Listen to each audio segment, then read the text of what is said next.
dia. Dia sudah bikin sakit aku Tuhan, sakit hati Tuhan. Sudah banyak menyakiti hatiku. Ngapain aku harus yang pertama minta maaf? Memangnya harga diriku di mana Tuhan? Saudara, mari kita lihat. Apakah kita punya harga diri lebih penting daripada Tuhan? Kalau saudara benar-benar cinta Tuhan, ingin melihat kemenangan Tuhan, apapun yang kita hadapi, walaupun kita menderita, walaupun sakit, bahkan harus mati, harga bayar yang harus kita jalani. Pegang janji Tuhan. Pegang janji Tuhan. Tidak masalah saudara. Mau mati, mau hidup, kata firman Tuhan. Mati adalah untung. Hidup untuk Kristus. Kita melakukan firman. Mana yang kita pegang hari ini? Mungkin orang lain mengejek kita. Mungkin orang lain memfitnah kita. Mungkin orang lain berkata-kata yang tidak baik tentang kita. Tetapi kita masih tetap pegang teguh janji Tuhan. Benar, hari ini aku miskin. Hari ini aku terpuruk. Hari ini aku di bawah. Tetapi aku punya Tuhan yang besar. Suatu ketika Tuhan menolong dan mengangkat aku, orang akan melihat siapa Tuhanku yang hidup. Amin. Kalaupun Tuhan sampai mati aku tetap begini, tetapi imanku tidak akan pernah goyah. Aku tidak akan pernah bergeser dari apa yang menjadi ketentuan Tuhan. Karena tidak semua orang harus mendapatkan apa yang diinginkan. Kata firman, saudara harus lihat satu hal. Abraham dipanggil untuk menerima kekayaan bangsa-bangsa. Itu firman yang harus digenapi ketentuan bagi Abraham. Makanya Abraham diberkati luar biasa. Tapi saudara, jangan saudara pikir, oh kan saya anak Tuhan, saya harus seperti itu. Tidak saudara. Bukan itu masalahnya. Jangan kita salah melihat kebenaran. Lihat dari semua sisi. Lihat Rasul Paulus. Rasul Paulus adalah orang yang dinubuatkan dalam hidupnya selalu ada di dalam penderitaan. Itu panggilan hidupnya saudara. Jadi saudara, setiap kali dia mengabarkan Injil, tidak ada yang namanya Rasul Paulus enak. Tapi saudara tidak usah bilang saudara, Tuhan saya seperti Rasul Paulus lah. Tidak saudara, tidak. Itu panggilan Rasul Paulus. Dia di mana-mana dihujat, dianiaya, karena panggilannya seperti itu saudara. Kalau saudara tidak dipanggil seperti itu, jangan saudara kalau ada orang yang miskin, kok dia miskin terus sih, kok dia tidak berubah-ubah saudara. Kalau itu panggilan Tuhan, tapi dia bahagia karena dia melihat Kristus, dia tidak pernah mengeluh dalam keadaan apapun, walaupun tidak ada apa-apa, dia selalu memberi, dia selalu melayani, dia selalu setia. Itu yang luar biasa. Jadi jangan kita buat hati kita menjadi kita kecewa karena kita menginginkan, oh harus seperti Abraham, oh harus seperti Paulus. Tidak saudara. Panggilan kita sesuai dengan kapasitas yang Tuhan sudah berikan dalam kehidupan kita masing-masing.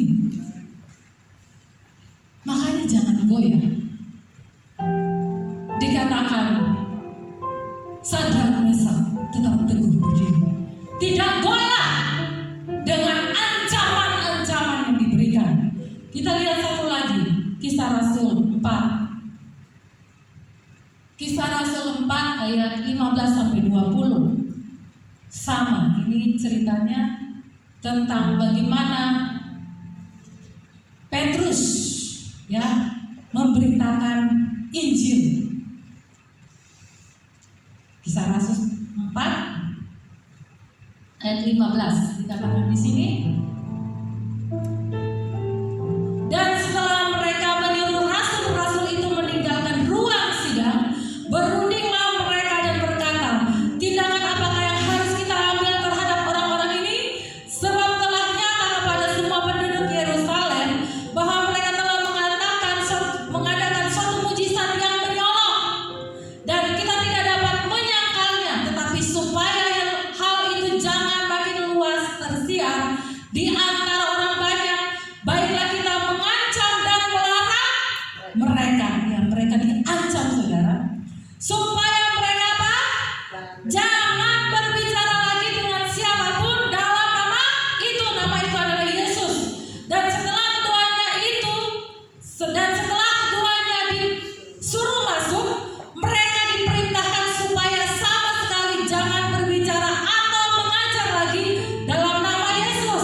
Petrus dan Yohanes, walaupun diancam jangan memberitakan nama Yesus, tapi mereka tidak mendengarkan apa dari keputusan Mahkamah Agama.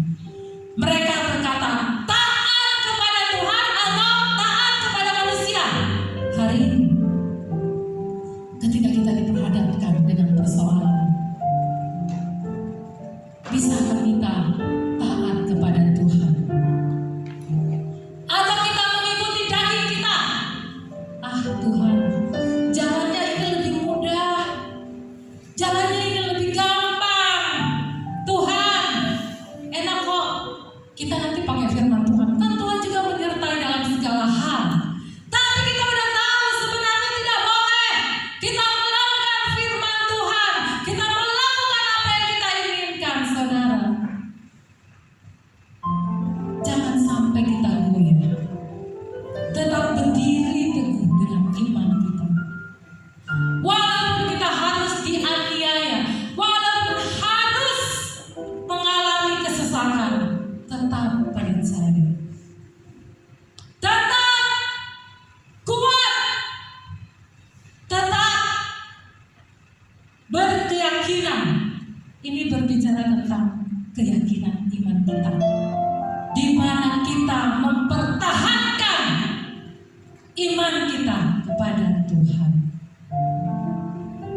Nah saudara, hari-hari ini banyak pengajar-pengajar sesat. Saudara, ada banyak orang mengajarkan ini, orang mengajarkan itu. Saudara, hati-hati. Kalau saudara tidak mau tersesat, baca firman tiap hari. Baca firman. Jadi saudara, kalau ada orang cerita, oh ini begini. Saudara, waktu baca firman, saudara bisa share, sudah bisa saling mana yang benar, mana yang tidak. Saudara, setelah saya diajarin firman Tuhan, Tuhan berkata, baca. Waktu Tuhan disiplinkan saya untuk baca firman Tuhan. Lalu Tuhan ajar saya, dan saya mulai sadar, ternyata ada banyak hal yang salah, yang sering banyak orang tidak mengerti, diajarkan oleh orang-orang yang tidak belajar firman. Karena dasar kita adalah firman Tuhan. Saya juga mengaku Tuhan minta ampun. Ada hal-hal yang saya salah. Saya harus mengembalikan apa yang salah itu. Memulai lagi dengan yang benar, sesuai dengan apa kata firman. Bukan apa kata kita, bukan apa kata orang, bukan apa yang kita alami yang terjadi, bukan itu saudara. Patokannya firman. Firman adalah pribadi Tuhan sendiri. Kalau saudara baca Wahyu pasal 13, dikatakan Yesus itu adalah firman, pribadi yang hidup. Nah saudara, kalau saudara mau bergaul dengan Tuhan, tidak baca firman, bagaimana tuh saudara bisa mengenal Tuhanmu? Makanya ada banyak orang goyah karena tidak mengenal firman.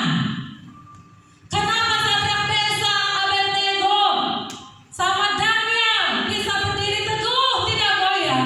Karena mereka setiap hari belajar firman. Firman itu adalah terang. Tuhan Yesus saja saudara. Tuhan Yesus waktu menghadapi pencobaan, Tuhan Yesus kalahkan pencobaan dengan apa? Ada tertulis berbicara tentang firman.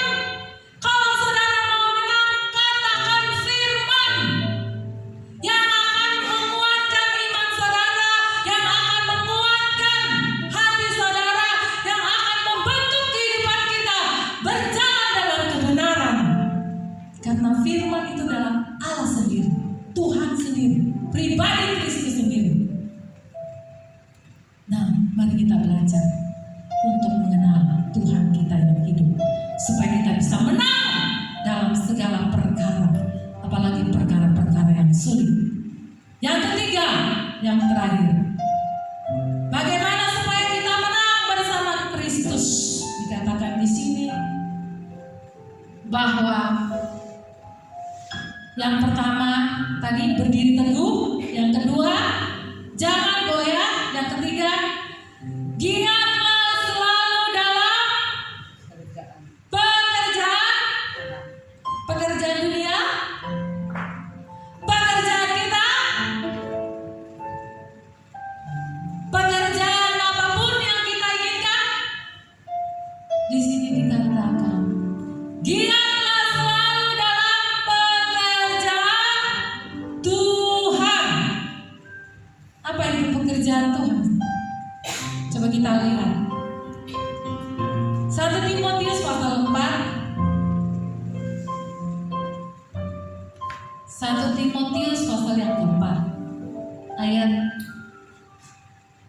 ke-7 sampai ayat ke-16. Nah, di sini kita akan lihat. Demikian firman Tuhan. Tetapi jauhilah takyul dan dongeng nenek-nenek tua. Apa yang harus kita lakukan? Pekerjaan Tuhan apa? Yang pertama apa? Latihlah dirimu beribadah. Beribadah di sini apa?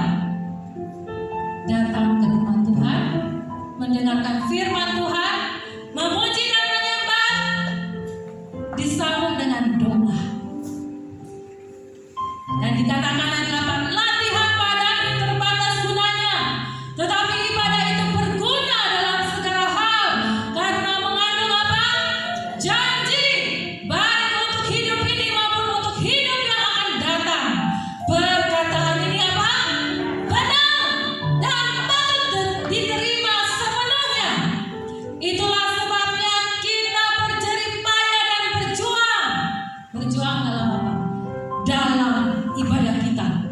Karena kita menaruh pengharapan kita kepada Allah yang hidup, Juru Selamat semua manusia, terutama mereka yang percaya. Beritakanlah dan ajarkanlah semuanya itu. Dikatakan, jangan seorang pun menganggap engkau rendah karena engkau muda. Berjuang. Pekerjaan apa yang kita lakukan? Jadilah teladan bagi orang-orang percaya dalam apa? Dalam perkataanmu, dalam tingkah lakumu, dalam kasihmu, dalam kesetiaanmu, dan dalam kesucianmu. Sementara itu sampai aku datang, apa? Bertekunlah dalam membaca kitab-kitab suci, dalam membangun dan dalam mengajar. Jangan lalai dalam mempergunakan apa? Saudara punya karunia. Karunia yang ada padamu, yang telah diberikan kepadamu oleh nubuat dan dengan penumpangan tangan sidang penatua. Perhatikanlah semua itu, hiduplah di dalamnya, supaya kemajuanmu nyata kepada semua orang. Awasilah dirimu sendiri dan awasilah ajaranmu. Bertekunlah apa? Dalam semuanya itu, karena dengan berbuat demikian engkau akan menyelamatkan dirimu dan semua orang yang mendengar engkau.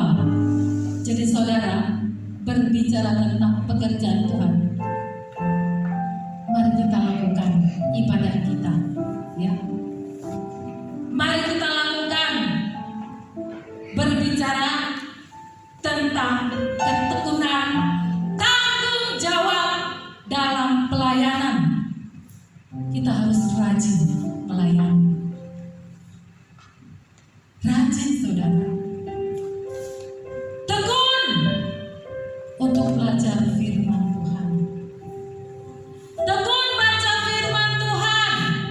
Tekun mempergunakan karunia-karunia rohani. Karunia-karunia rohani itu seperti apa saudara? Kalau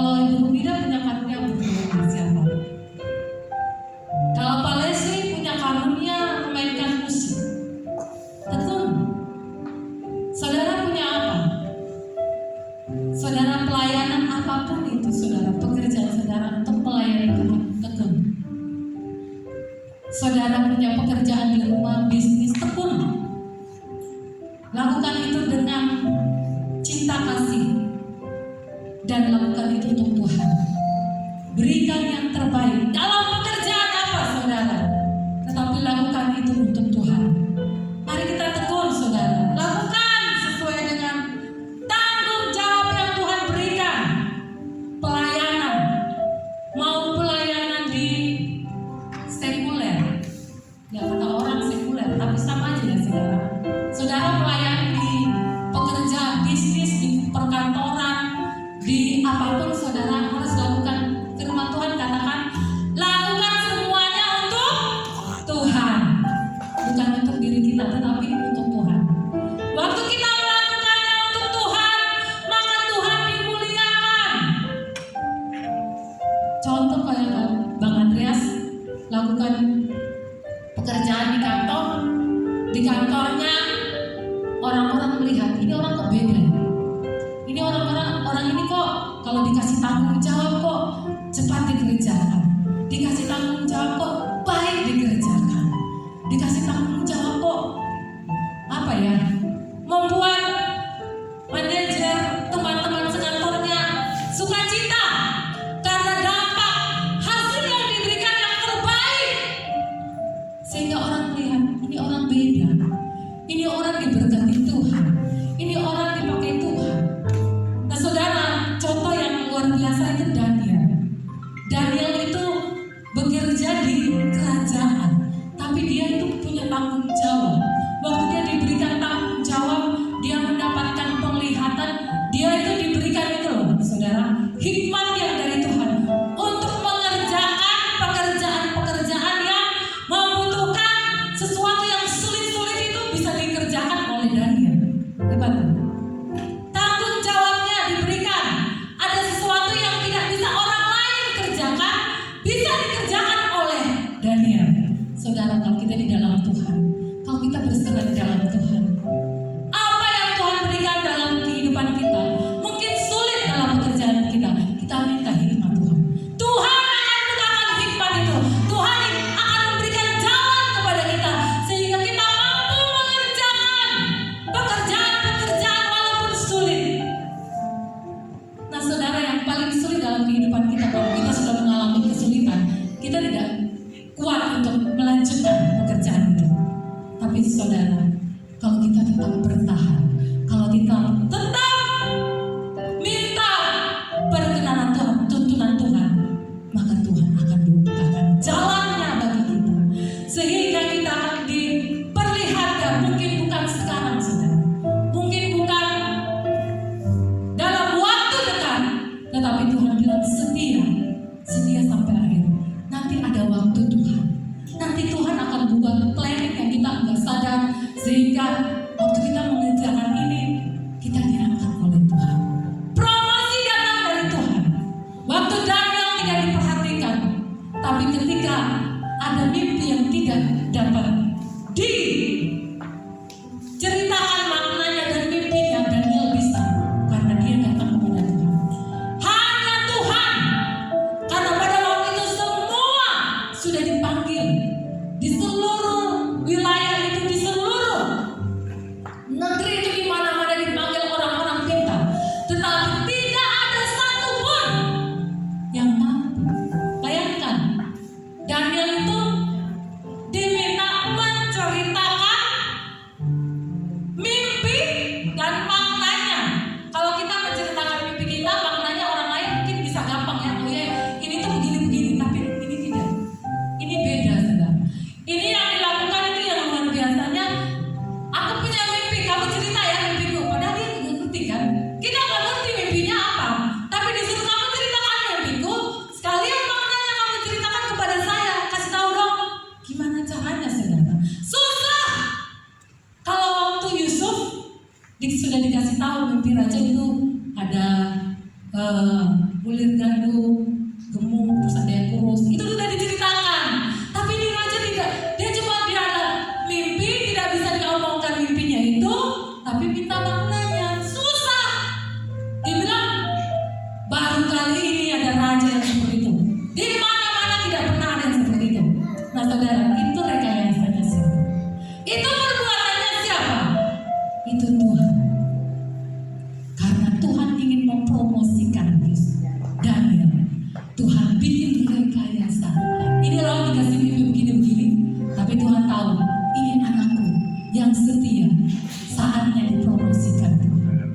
Dibuatlah satu situasi yang sulit sehingga semua orang tidak dapat memecahkan masalah. Tapi orang-orang yang duduk dan setia dekat Tuhan, dia dapat memecahkan masalah. Saudara, cari Tuhan, jangan karena ada masalah. Cari Tuhan, jangan karena ada masalah. Cari Tuhan setiap waktu, bukan karena ada masalah baru kita teriak-teriak kepada Tuhan, Tuhan tolong aku sudah gak kuat. Terlambat, saudara. Daniel tidak pernah mencari Tuhan karena masalah. Daniel setiap hari dikatakan seperti yang dilakukannya, dia 3 kali sehari menghadap Tuhan setiap waktu, itu sampai akhir hidupnya.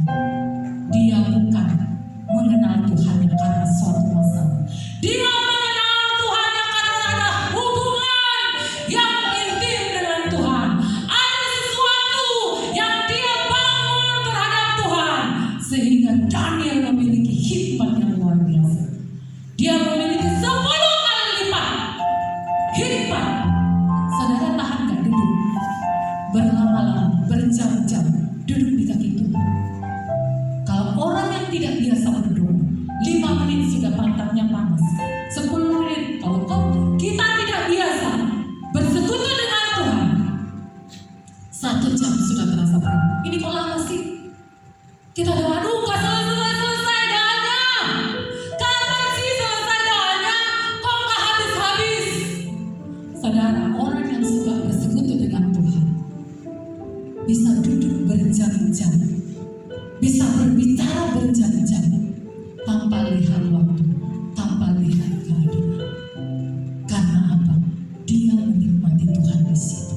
Karena ada hadirat Tuhan, sehingga waktu tidak berasa.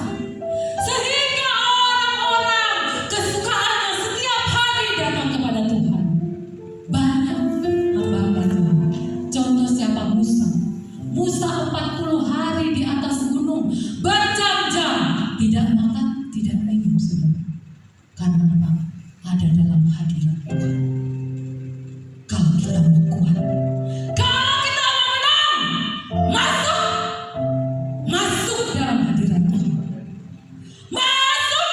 Kalau belum dapat jawaban dari Tuhan, jangan pernah berhenti. Jangan pernah berhenti ketika kita belum mendapatkan jawaban. Masuk, teriakan suara kita, berseru-seru sampai Tuhan datang. Sebelum Tuhan datang menjawab doa kita, jangan pernah berhenti. Jangan pernah berhenti. Karena Tuhan hidup, Dia berkuasa. Orang yang berhenti adalah orang-orang yang tidak mengenal Tuhan. Orang-orang yang berhenti adalah orang-orang yang tidak akan lihat kemenangan yang Tuhan kerjakan dalam hidup. Ini Tuhan. Tuhan kita adalah Tuhan yang luar biasa. Dia bukan Tuhan yang mati. Dia Tuhan yang hidup. Mari kita kerjakan hari ini. Mulai hari ini, seberapa kita yang ada di gereja di UMP Pentanegara. Walaupun saudara dan saya cuma seberapa, Tuhan akan membuat tempat ini dengan beribu-ribu jiwa. Cukup dengan beberapa orang. Cukup dengan beberapa orang. Dia akan membawa jiwa datang kepada Tuhan. Karena kita setia. Kita setia. Kita tidak pernah goyah karena siapapun, karena orang di sekitar kita, karena gereja kita sedikit saja. Kita tidak akan. Kita akan tetap setia. Tuhan, aku tetap setia sampai aku lihat gedung ini tidak muat dengan jiwa-jiwa. Karena Tuhan yang bekerja, bukan kita, tetapi Dia, Tuhan yang berkuasa atas kehidupan gerejanya, bukan manusia. Dan kita akan tetap setia, tetap teguh, walaupun banyak orang mencibir, walaupun banyak orang berkata-kata, apa itu gereja? Tapi kita akan tunjukkan siapa Tuhan kita. Kita akan buktikan siapa Tuhan yang hidup sampai Tuhan menyatakan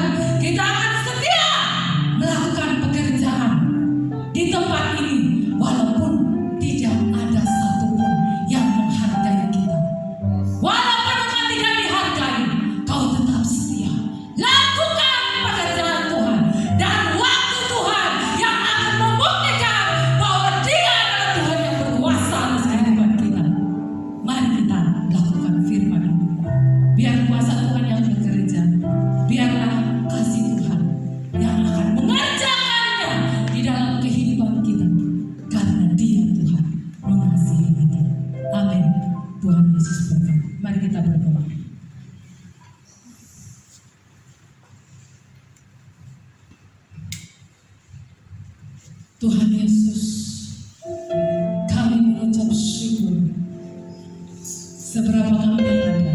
Mulai hari ini Bapak, mulai hari ini kami tidak mau mengeluh seperti bangsa Israel.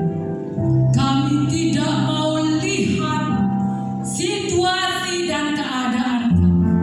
Kami hanya ingin memandang kepada Kristus. Kristus yang berkuasa atas kehidupan kami. Karena Engkau akan membuat satu perubahan. Engkau akan membuat satu pembaharuan. Engkau membuat satu perbedaan kepada orang-orang yang sungguh-sungguh berseru dan melakukan kehendak-Mu ya Bapa. Mari Roh Kudus kerjakan bagian-Mu Bapa. Mampukan kami Tuhan. Roh Kudus jamahlah hati kami sekarang. Pegang hati kami. Kokohkan Tuhan. Beri hati yang baru. Hati yang taat. Yang tidak pernah mengeluh. Yang akan tetap berjuang. Tanpa mengeluh. Tanpa bersungut-sungut. Tanpa kecewa. Tanpa kepahitan. Karena Tuhan selalu menyertai kehidupan kami Bapa. Kami percaya mulai hari ini kami berkomitmen. Kami tidak akan goyah. Kami akan berdiri teguh. Kami akan setia lakukan firman-Mu, pekerjaan-Mu di tempat ini sampai kemuliaan-Mu dinyatakan di tempat ini Bapa. Karena itu yang Engkau mau. Kami percaya kami hidup oleh kasih karunia. Tidak ada satu dakwaan dalam nama Yesus. Kami dibenarkan oleh Tuhan. Kami diberikan kemenangan. Kami bukan orang-orang kalah. Kami pemenang dalam nama Yesus. Dalam nama Yesus. Kami akan mengalahkan setiap musuh-musuh. Karena kuasa yang Tuhan telah diberikan di dalam nama Tuhan Yesus. Di dalam nama Tuhan Yesus. Di dalam nama Tuhan Yesus. Terjadi, terjadi, terjadi. Kuasa Tuhan bekerja dalam nama Tuhan Yesus. Terima kasih. Terima kasih. Kami semangat Tuhan. Kami penuh sukacita Tuhan. Kami tidak lemah. Kami kuat. Apa yang berkatakan dari mulut kami tidak akan keluar dengan sia-sia. Karena Tuhan akan mengerjakannya sesuai dengan apa yang kami katakan. Oleh karena firman Tuhan yang hidup. Oleh karena Tuhan yang besar. Oleh karena kuasa-Mu yang memberkati kehidupan kami. Di dalam nama Tuhan Yesus Kristus. Terima kasih Bapak. Kami tidak lama. Kami sudah melihat. Kau sudah bekerja. Kami mengalaminya. Dalam nama Yesus. Dalam nama Yesus. Dalam nama Yesus. Dalam nama Yesus. Tuhan Yesus, terima kasih. Inilah doa dan ucapan syukur kami. Terpujilah Engkau Tuhan. Segala pujian, hormat, kemuliaan kami kembalikan kepada-Mu Tuhan yang layak dipuji dan disembah. Dalam nama Yesus kami mengucap syukur dan berdoa. Haleluya.